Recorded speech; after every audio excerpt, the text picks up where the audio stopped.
Hi friends, నమస్తే. Pakistan ఏర్పాటుకి support చేసినటువంటి ఏకైక దళిత వ్యక్తి ఎవరో తెలుసా మీకు?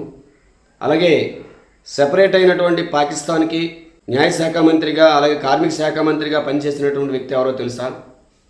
ఆయన అంబేద్కర్ అంత గొప్ప భావజాలం ఉన్నటువంటి వ్యక్తి, దళితుల హక్కుల కోసం పోరాడినటువంటి వ్యక్తి. కానీ ఆయన పేరు ఈరోజు దళితుల్లో కూడా చాలామందికి తెలియదు. ఆయన మరెవరో కాదు, జోగేంద్రనాథ్ మండల్. ఈయన భారతదేశంలో ఉంటే హిందువులు దళితులను అణిచివేస్తారు, పాకిస్తాన్కి వెళ్ళిపోతే ముస్లింలు దళితులు గౌరవిస్తారని నమ్మినటువంటి వ్యక్తి. భారతదేశం పార్టీషన్ కాకముందు ఈయన ముస్లిం లీగ్ సపోర్ట్ చేసినటువంటి ఏకైక దళిత వ్యక్తి మరియు హిందూ వ్యక్తి. ఈయన చేసినటువంటి నిర్ణయం వల్ల ముస్లిం లీగు ఈయనకి రాజ్యాంగ పరిషత్తులో సభ్యుడిగా కావడానికి అవకాశం కల్పించింది. బెంగాల్ నుంచి ఈయన ఎన్నుకోబడ్డారు. అప్పటికి అంబేద్కర్ గారు కూడా రాజ్యాంగ పరిషత్తులో సభ్యుడు కాదు. అంబేద్కర్ 1947 జూలై 21న రాజ్యాంగ పరిషత్ సభ్యుడిగా ఎన్నుకోబడడానికి కారణం ఆఫ్టర్ పార్టిషన్ అయిపోయిన తర్వాత ఈ జోగేంద్రనాథ్ మండల్ పాకిస్తాన్కి సంబంధించిన పార్టీలోకి వెళ్ళిపోయారు. అక్కడ ఆయన రాజ్యాంగ పరిషత్ సభ్యుడిగా ఉండడం వల్ల ఇక్కడ ఖాళీ అయింది కాబట్టి ఆ స్థానంలో అంబేద్కర్ గారిని ఎన్నుకోవడం జరిగింది.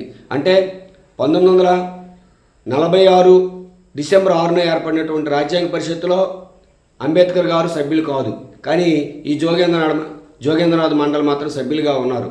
మరి అటువంటి వ్యక్తి దళితుల హక్కుల కోసం చాలా రకాలుగా పోరాడినటువంటి వ్యక్తి. కానీ ఒకే ఒక చారిత్రక తప్పిదం చేశారు. ఆయన ముస్లిం లీగ్ సపోర్ట్ చేశారు, పాకిస్తాన్లోకి చేరిపోయారు. అలాగే అక్కడ ఆయనకి గౌరవం దక్కింది అనుకున్నారు. అక్కడ ఆయన మొదటి న్యాయశాఖ మంత్రిగా పనిచేశారు పాకిస్తాన్లో, అలాగే కార్మిక శాఖ మంత్రిగా కూడా పనిచేశారు.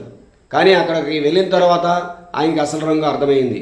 అక్కడ దళితులకి ఎటువంటి హక్కులు లేకపోయాయి, బలవంతపు మత మార్పిడులు చేశారు. అలాగే ఈ మతం మారిన వారిపై అకృత్యాలు అఘాయిత్యాలు కూడా చేపట్టారు. ఇవన్నీ చూసిన తర్వాత అక్కడ ఉన్నటువంటి ప్రభుత్వాన్ని ఆయన వేడుకోవడం జరిగింది. కానీ అక్కడ ప్రభుత్వం పట్టించుకోకపోయేసరికి ఆయన ఒక పెద్ద లేఖ రాశారు.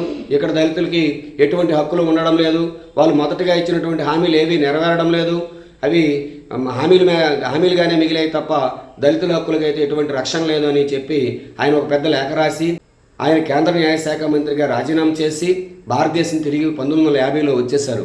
కానీ ఆయన తిరిగి వచ్చిన తర్వాత అంతకుముందు ఉన్నటువంటి వైభవం ఆయనకి లేకపోయింది. ఎవరు ఇక్కడ ఆయనకి సరైన గుర్తింపు ఇవ్వలేదు. మరి ఆయన ఎటువంటి గుర్తింపు లేని వ్యక్తిగా 1968లో చనిపోవడం జరిగింది.